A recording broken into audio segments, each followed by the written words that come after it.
ఒక సిజేరియన్ ఒక normal delivery అయిన తర్వాత ఇక ఎందుకు పనికిరా ఉన్నట్టుగా అయిపోతారు. రెండు మెంటలీ మెంటలీ వాళ్ళంతా సిక్ అయిపోతారు కదా.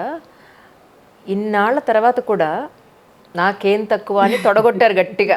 మామూలు కొట్టలేదు, రీసౌండ్ ఇండియా వైజ్ వినిపించింది. ఎలా అనిపిస్తుంది ఆ ఫీలింగ్ నిజంగా? It's a very good feeling. It is a very very very good feeling. I mean వర్ణనాతీతం. Very happy. కానీ ఈ సందర్భంగా విమెన్ పాయింట్ ఆఫ్ వ్యూలో కోర్స్ మీకంటే చాలా మెంటల్ స్ట్రెంగ్త్ ఉంది. దాన్ని మీరు పర్సనల్ స్ట్రెంగ్త్గా మార్చుకున్నారు. మీ శరీరాన్ని మీ మాట వినేలా మీరు చేసుకున్నారు. ఈవెన్ కాల్లోనే మీరు అది చెప్తుంటే నాకు, ఎందుకంటే మన వెయిట్ అంతా కాళ్ళే మోస్తాయి కదా, ఎక్కడ ఇంత కించిత్ అనుమానం రాలేదా నేను చేయలేనేమో, నేను సాధించలేనేమో?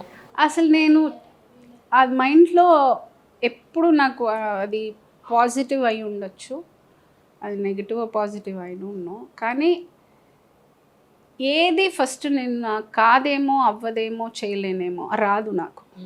ట్రై చేద్దామనే వస్తుంది ఏదైనా కానీ. లైఫ్లో ప్రతిదీ అలాగే చేశాను నేను ఇప్పుడు దాకా.